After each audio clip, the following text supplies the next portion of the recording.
Where did all the pirates go?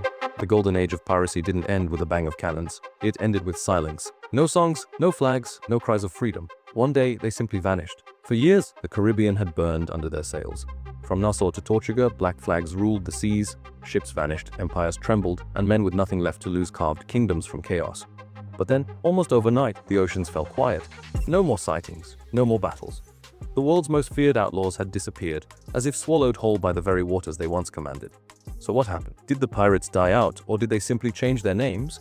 A faded parchment map slowly burning away, revealing ghostly pirate ships drifting into mist. In truth, the story isn't as simple as legends make it. The age of piracy didn't end. It was buried, rewritten, and disguised under the banners of nations. Let's go back to the 17th century. The world was being carved by empires: Spain, England, France, the Dutch. Their navies were strong, but their greed was stronger. They needed men to steal, to raid, to destroy, men who could do what their kings could not be seen doing. So they hired devils. Lee called them privateers, legal pirates holding paper shields called letters of marque, licenses to plunder. These men were the earliest ghosts of the pirate age. They burned cities, sank ships, and stole fortunes, all with royal blessings. But once the wars ended, the crowns turned on them. Those same men who once fought for empires suddenly became criminals. No flag, no country, just the hangman's noose waiting in every port. And that's where the real pirates were born. When loyalty was betrayed, rebellion took its place. A royal letter torn apart by a bloody hand, lightning flashing over a rogue ship setting sail into darkness. They became outlaws not because they wanted gold, but because the world left them no choice. Sailors betrayed by their kings, slaves escaped from chains, fishermen ruined by taxes, soldiers abandoned after war, all found refuge under one symbol, the black flag. It wasn't just a sign of death, it was freedom. Under that flag, every man was equal. No crown, no class, no masters. The ship was their world, and on it, a poor man could live like a king. But freedom always has enemies, and the sea was never kind to those who defied the land. A black flag fluttering in stormlight, crew shouting against roaring waves, freedom burning in their eyes. Freedom was a dangerous dream, and the empires never forgot. By the early 1700s, the world's oceans had become a battlefield of ghosts and governments. The pirates ruled trade routes from Africa to the Americas, turning the Caribbean into a graveyard of ambition. But the same kings who once whispered their names with usefulness now spoke them with hatred. The tide had turned. The age of permission had become the age of punishment. At first, the empires tried to fight pirates with warships. Dozens of fleets were sent to hunt them down, but warships were heavy, slow, predictable. Pirates were shadows, fast, ruthless, and invisible. So the crowns changed their strategy.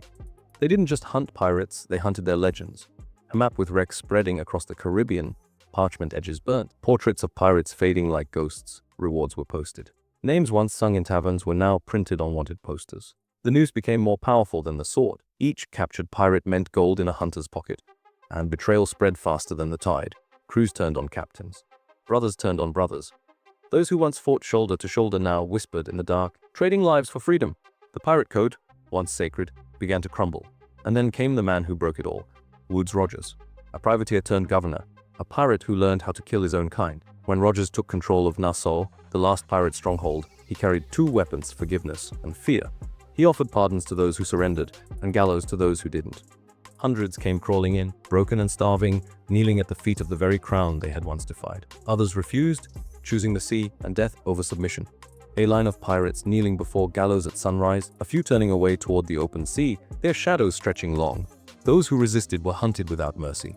Blackbeard, the monster of the Atlantic, cornered and killed off the coast of North Carolina. His severed head hung from a royal ship's bowsprit, swinging like a warning to all who dared follow. Calico Jack and Bonnie Mary Read, captured, chained, silenced. The era of chaos was closing like a coffin lid. By 1725, the black flags were vanishing. One by one, the ships disappeared beneath cannon smoke and waves. The ports that once roared with pirate laughter grew quiet, their taverns filled only with the ghosts of men who had tasted freedom too soon. But history lies. Because piracy never really died, it only changed its face, a ship burning in the distance, its black flag turning to ash as silhouettes of modern ships rise behind the smoke. The sea didn't grow peaceful, it just grew clever. The empires had won, but their victory came with a curse. The pirates they destroyed became something far more dangerous, unseen. They said the age of pirates ended, that the seas grew quiet, that order returned. But if you listen, really listen, the ocean still whispers their names, because piracy never died. It evolved. When the cannons went silent, the hunger didn't. Men still craved what pirates once fought for: freedom, power, and gold without chains. Only now, they wore uniforms, not rags, signed contracts, not packs of blood. The same greed that drove a ship across the Caribbean now drives empires across the world. Salt, sugar, gold, replaced by oil, data, and information. The oceans changed, but the game stayed the same. Transition from parchment maps to glowing digital world maps. Data lines spreading like trade routes over oceans. And here's the cruelest twist of all. The pirates who once lived outside the law became the blueprint for it. Insurance, trade routes, naval law, all born from the chaos pirates created. Even the flags of nations began flying over stolen lands and plundered waters. The difference. Now it's legal. The black flag wasn't erased, it was rebranded. A faded pirate flag morphs into corporate logos, cargo ships, and data servers, each symbol layered with stormy sea effects. But let's not forget the ones who never bowed.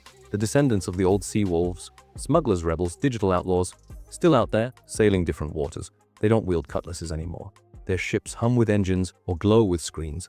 Their treasure isn't gold, it's information. Their battleground. Not the Caribbean, but the internet, the markets, the deep web. History repeats itself, only the sails have changed. Have fade from crashing waves to the glow of computer screens, binary code raining like a storm, and maybe, just maybe, the spirit of those old pirates. The ones who refused kings, who laughed at power, who chose the storm, never left the sea at all. It simply found new captains, because as long as there are rules, there will always be someone brave enough to break them. And when the world forgets their names again, the ocean will remember. Final wide shot, moonlight over an empty sea, a faint silhouette of a black flag appearing in the mist before fading to black. The sea doesn't keep secrets, it just waits for the next pirate.